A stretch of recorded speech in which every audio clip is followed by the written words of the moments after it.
Salam sehat. Perkenalkan, saya Dr. Ruskandi, spesialis anak. Ingin berbagi dengan ibu bapak sekalian. Kali ini ingin berbagi tentang apa akibatnya kalau batita, anak umur di bawah 3 tahun, masih terlalu sering minum susu. Apa akibatnya? Yang pertama, anak bisa susah makan, kurang mau makan makanan yang orang biasa gitu. Kemudian bisa terjadi obesitas, kegemukan, walaupun kurang makan tapi kegemukan. Kemudian bisa terjadi sembelit, mules, sakit perut, ya nggak enak. Kemudian bisa terjadi juga kekurangan darah yang disebut anemia defisiensi besi, anemi kekurangan zat besi. Kemudian bisa juga terjadi karies, gampang menjadi karies dan keropok giginya. Kenapa menjadi susah makan? Karena susu sapi yang fresh milk, yang full milk, itu kadar lemaknya itu 3 kali lipat kalau dibandingkan dengan ASI itu. Jadi sangat tinggi sekali, sehingga kalau terlalu banyak minum susu sapi, terjadi kegemukan, bisa terjadi obesitas. Dan karena makan susu sapi, ada kenyang. Makanannya ya dia tidak mau makan makanan-makanan lagi gitu. Jadi anak yang sering minum susu sapi susah makannya. Susah makan karena sudah kenyang dengan minum susu, dan lagi menjadi lebih gemuk atau cenderung bisa obesitas karena kadar lemak dalam susu sapi itu 3 kali lipat daripada susu ibu. Akibat dari terlalu banyak susu sehingga makanan biasa kurang, sehingga makanan-makanan yang berserat menjadi kurang, menjadi susah beraknya, menjadi jarang beraknya, kadang-kadang keras beraknya, sehingga sering terjadi konstipasi.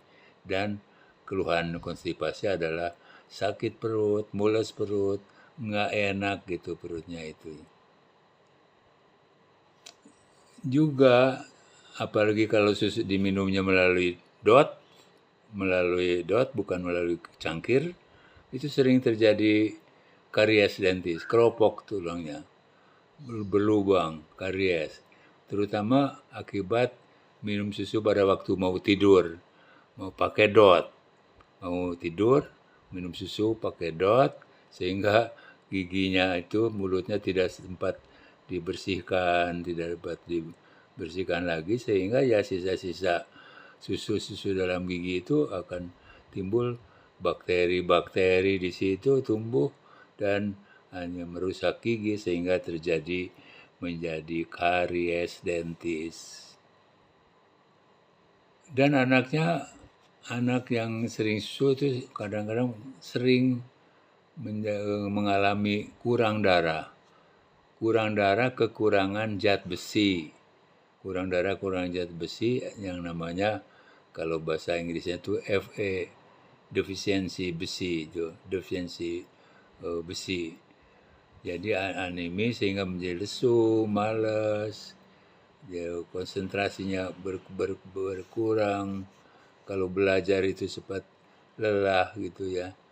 Nah, kenapa? Karena susu itu mengandung kalsium yang tinggi, yang perlu untuk tulang, untuk gigi. Tapi kalsium yang tinggi ini menghambat resorpsi penyerapan zat besi.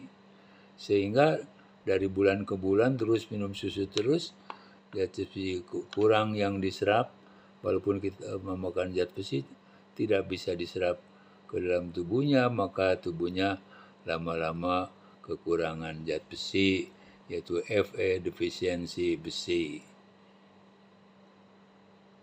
Nah, kenapa bisa terjadi ya seorang anak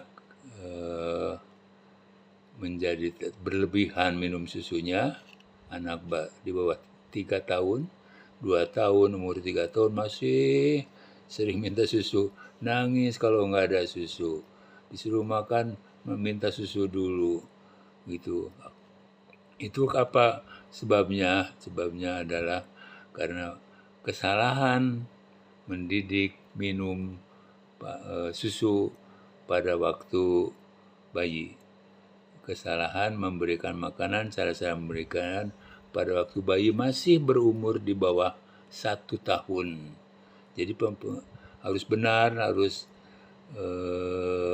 jangan ada kesalahan minum susu pada waktu memberi makanan pada waktu bayi masih berumur di bawah 1 tahun. Kita harus mengerti bahwa bayi itu sampai umur 6 bulan kan kalau ada ASI atau ASI eksklusif, artinya sampai 6 bulan itu kalau bisa full ASI, full susu. Kalau ASInya kurang tentu ASI ditambah dengan susu formula kalau terpaksa ya, sampai umur 6 bulan. Tapi mulai umur 6 bulan, porsi susu itu mulai dikurangi. Kenapa dikurangi? Karena kita akan memberikan makanan pengganti ASI atau PASI yang dimulai dengan bubur susu. Kalau sudah bubur susu sukses, kemudian diganti bubur susunya berhenti juga, harus diganti dengan nasi tim, nasi yang ada nasi, ada ikan, ada protein, ada daging, ada di samping itu ada juga sayur, wortel, bayam, buncis di dalam nasi timnya itu.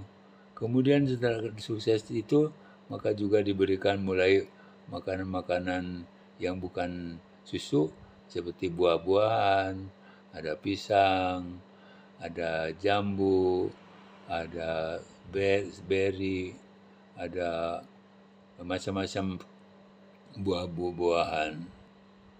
Nah, kita harus paham ya bahwa tadinya bayi itu minum tok susu, hanya susu, kemudian diganti dengan bubur susu, ada berasnya atau ada roti di situ, apalagi sudah ada sayur-sayuran buatan.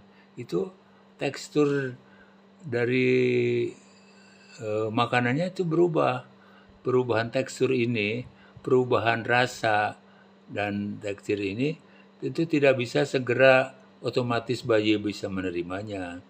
Bayi perlu adaptasi mungkin 5 hari, seminggu untuk menyukai bubur susu. Karena rasa susu dengan bubur susu beda, ada berasnya. Nah, perbedaan-perbedaan ini tidak bisa otomatis langsung bayi terima, perlu waktu, perlu kesabaran daripada ibu sampai dia menyukai. Nah, kalau sukses menyukai terus akhirnya jangan lupa kita kalau pas harus bubur susu, kalau bayinya minta susu, jangan susu dulu, bubur susu dulu. Bubur susu sampai dia menyukainya. Baru kalau satu porsi bubur susu habis, minta susu baru boleh. Tapi jangan susu dulu baru bubur susu. Bubur susu dibelakangkan, malah dia nanti setelah minum susu nggak mau lagi bubur susu. Jadi kita utamakan bubur susu yang pertama disukainya, tim yang pertama disukainya. Baru kalau tidak minta susu ya alhamdulillah. Tapi kalau setelah tim habis minta susu boleh. Jangan minum susu dulu baru ditawarkan tim, jangan. Kalau ditawarkan susu dulu baru tim, itulah bayi itu nanti gedenya itu lebih suka susu daripada tim gitu ya.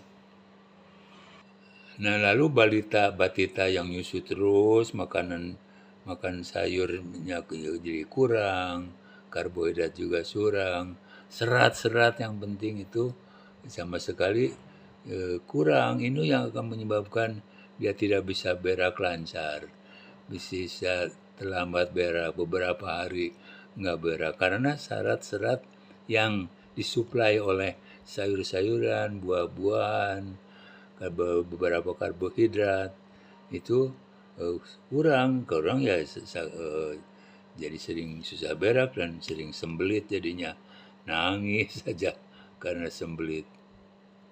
Jadi ibu-ibu dalam memberikan PASI pengganti ASI, pengganti susu itu harus sabar, harus paham juga bahwa anaknya tidak bisa begitu otomatis menyukainya dan jangan ada kemarahan yang kamu susah makan misalnya, itu bayi bisa malah jadi lebih susah lagi makannya. Tapi kita harus paham, oh bayi ini perlu adaptasi, perlu ibu sabar supaya ditunggu sampai bayi suka makanan PASI ya. Demikian yang bisa saya sampaikan tentang batita yang terlalu sering minum ASI. Jadi kalau bisa di bawah 3 tahun tuh minum saja jangan lebih dari 500 cc lah. 200, 400 itu ya cukup. Apalagi kalau belum 2 tahun tuh kan berhenti susu juga nggak apa-apa. Paling sekali aja gitu 200 cc gitu ya. Memang susu itu penting, tapi makanan lain juga penting. Makanan lain, protein lain penting, protein hewan penting, sayur-sayuran penting, buah-buahan penting untuk ibunya. Demikian, terima kasih ibu-ibu. Assalamualaikum warahmatullahi wabarakatuh.